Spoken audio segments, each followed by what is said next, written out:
امریکہ میں ایک مسلمان نوجوان دفتر میں کام کرتا تھا۔ اسی دفتر میں کام کرنے والی ایک امریکن لڑکی سے اس کا تعلق بن گیا، اور اس کی محبت اس لڑکی سے اتنی زیادہ بڑھ گئی کہ اس نے محسوس کیا کہ اب میں اس کے بغیر نہیں رہ سکتا۔ لہٰذا اس نے اس کے ماں باپ کو پیغام بھیجا کہ میں آپ کی بیٹی سے شادی کرنا چاہتا ہوں۔ اس کے ماں باپ نے لڑکے سے کہا، ہم اپنی بیٹی کی شادی تم سے کروا تو دیں گے، مگر ہماری ایک شرط ہے کہ ہم عیسائی ہیں اور تم کو بھی اپنا دین چھوڑ کر عیسائی بننا پڑے گا، ماں باپ سے تعلق ختم کرنا پڑے گا، تم اپنے ملک واپس نہیں جاؤ گے، جس سماج میں تم رہتے ہو ان سے تم بالکل بھی نہیں ملو گے۔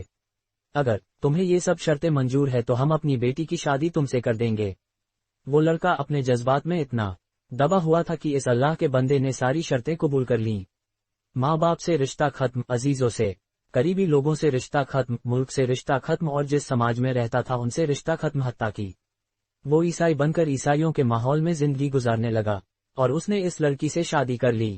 جب اس کے مسلم دوستوں کو اس کے بارے میں پتا چلا تو وہ بڑے پریشان ہوئے، کبھی کبھی وہ اس کو تلاش کرنے کی کوشش کرتے، مگر وہ لڑکا اپنے دوستوں سے ملنے سے بھی گھبراتا، کبھی کہیں سے کسی کو دیکھ بھی لیتا تو دور سے ہی کترا جاتا۔ لوگ آخر تھک گئے، کسی نے کہا کہ اس کے دل پر مہر لگ گئی ہے، تو کسی نے کہا یہ اسلام سے پھر گیا ہے، کسی نے کہا اس نے جہنم خرید لی، کسی نے کہا اس نے بڑا مہنگا سودا کر لیا ہے۔ ہر ایک کی اپنی اپنی باتیں تھیں۔ 3-4 سال اسی حالت میں گزر گئے، یہاں تک کہ دوست احباب سب کی یادداشت سے بھی نکلنے لگا، بھولی بسری چیز بنتا چلا گیا۔ ایک دن امام صاحب نے فجر کی نماز کے لیے جب دروازہ کھولا تو دیکھا کہ ایک نوجوان لڑکا مسجد میں آیا ہے۔ اس نے وضو کیا اور نماز کی صف میں جا کر بیٹھ گیا۔ امام صاحب بڑے حیران ہوئے، ان کے لیے یہ بات بڑی عجیب تھی۔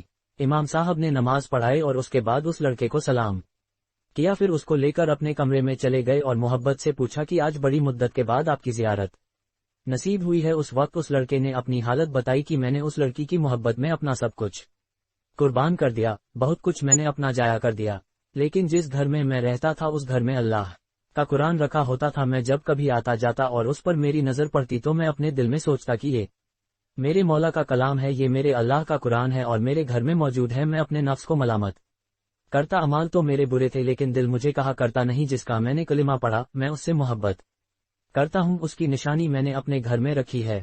اسی طرح کئی سال گزر گئے۔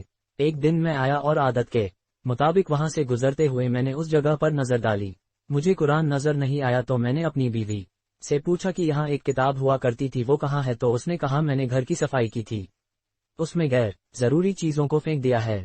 اس نے کہا اس کتاب کو پھینک دیا ہے۔ یہ سن کر میں وہاں سے واپس گیا اور کوڑا پھینکنے کی جگہ سے اس کتاب کو اٹھا کر لے آیا۔ جب لڑکی نے دیکھا کہ یہ بہت زیادہ اس کتاب کا احساس کر رہا ہے تو وہ بھی سوچنے لگی کہ آخر وجہ کیا ہے، تو لڑکی نے پوچھا آخر تم اس کتاب کی اتنی فکر کیوں کر رہے ہو؟ لڑکے نے کہا بس میں اس کتاب کو رکھنا چاہتا ہوں۔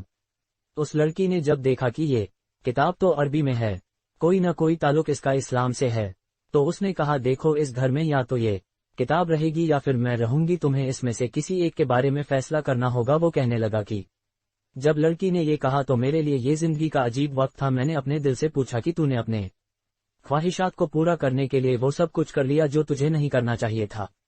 آج تیرا رشتہ پروردگار سے ہمیشہ کے لیے ٹوٹ جائے گا۔ اب تو فیصلہ کر لے کہ تو اس کو چاہتا ہے یا اس کے پروردگار کو چاہتا ہے۔ جب میں نے دل میں یہ سوچا تو دل سے یہ آواز آئی کہ نہیں، میں اپنے مولا کو کبھی نہیں چھوڑ سکتا۔ میں نے لڑکی کو طلاق دے دیا، پھر میں نے دوبارہ کلمہ پڑھا اور اب میں ہمیشہ کے لیے پکا مسلمان بن چکا ہوں۔ اللہ کا احسان ہے ہم پر۔